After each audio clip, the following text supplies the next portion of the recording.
ভয়াল ১২ই নভেম্বর ৫৫ বছর আগে এই দিনে প্রলয়ঙ্কারী ঘূর্ণিঝড় আর জলোচ্ছ্বাসে লণ্ডভণ্ড হয় উপকূলীয় এলাকা। দ্বীপ জেলা ভোলায় মারা যায় ২ লাখেরও বেশি মানুষ। সব মিলিয়ে মৃত্যু ছাড়িয়ে যায় ১০ লাখ। ভয়ঙ্কর সেই বিপর্যয়ের এতদিন পরও দুর্যোগের প্রতিরোধ ও সুরক্ষা ব্যবস্থা নিয়ে অসন্তোষ রয়েছে মানুষের মাঝে। এ নিয়ে বিস্তারিত জানাতে আমাদের সাথে ভোলা থেকে সরাসরি যুক্ত হয়েছেন সহকর্মী অচিন্ত মজুমদার।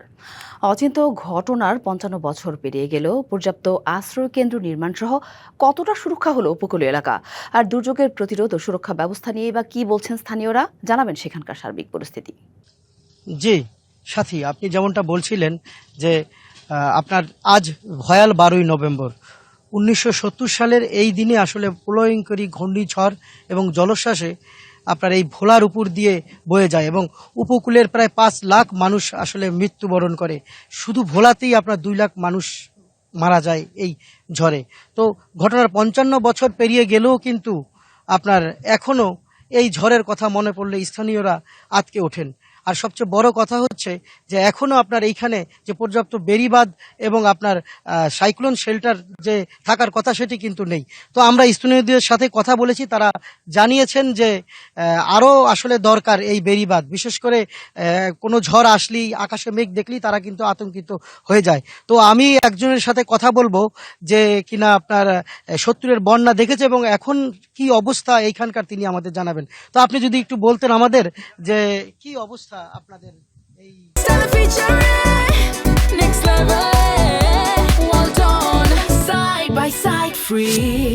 মানে এলাকা এবং ৭০-এর বন্যার সময় আপনি কি দেখেছিলেন? আসসালামু আলাইকুম। ৭০-এর বন্যার সময় আমার সেই সঙ্গে আমি ১০-১২ আমার বয়স, বহুত গরু ছাগল মানুষ বহুত মারা গেছে। মারা যাওয়ানোর পরে আপনার এই পর্যন্ত যখন বন্যা সিগন্যাল টানানোর পরে আমাকে একটা আতঙ্ক হয়ে যায় বলার ডিস্ট্রিক্টে একটা আতঙ্ক হয়ে দিলে আমার বেরিবারটা এমন পর্যন্ত কোনো হয় নয়। অন্তত আমার বেরিবারটার জন্যে আমরা বলছি যে ওটা পাড়া দিয়া আমার বেরিবারটা আরো ওসা করো। আমার কাছে এই একটা অনুরোধ।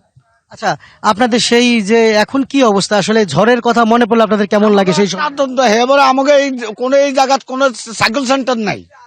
একটা ওই মাইকিং করিয়া দেয়, আমরা ওই উপজি ইয়ার যাইতাম ওই পরিষদে, এত লোক পরিষদে আরে আমরা আমাকে একটা তো সাইকেল সেন্টারের দরকার ছিল। এবারে বেরিবাদও আমাকে ওষার দরকার, বেরিবাদও আমাকে ফাড়ারও দরকার আছে। এই আমাকেও একটা অনুরোধ। যেমনটা শুনছিলেন, আসলে ভোলাতে আপনার ৮৬৯টি বেড়িবাঁধ রয়েছে। জেলা প্রশাসক জানিয়েছেন যে বিশেষ করে যে চরাঞ্চলগুলো রয়েছে, ঢালচর, চর কুকরিমুকরি, চর পাতিলা সহ চর নিজাম, যে নিচু চরগুলি রয়েছে সেখানে কিন্তু আসলে পর্যাপ্ত বেড়িবাঁধ নেই এবং পর্যাপ্ত আপনার যে সাইক্লোন শেল্টার নেই। তো সেইগুলি কিন্তু আসলে করার ব্যাপারে জেলা প্রশাসক আমাদের জানিয়েছেন। তো আরেকটি বিষয় আপনাকে জানিয়ে রাখতে চাই যে ভোলায় আসলে পানি উন্নয়ন বোর্ডের ৩৫০ কিলোমিটার বেড়িবাঁধ রয়েছে। তো এর মধ্যে আপনার ২৯০ কিলোমিটার বেড়িবাঁধ আসলে সিসি ব্লক দ্বারা পাকা করা রয়েছে এবং বাকিটা কিন্তু আসলে এখনো পাকা হয়নি।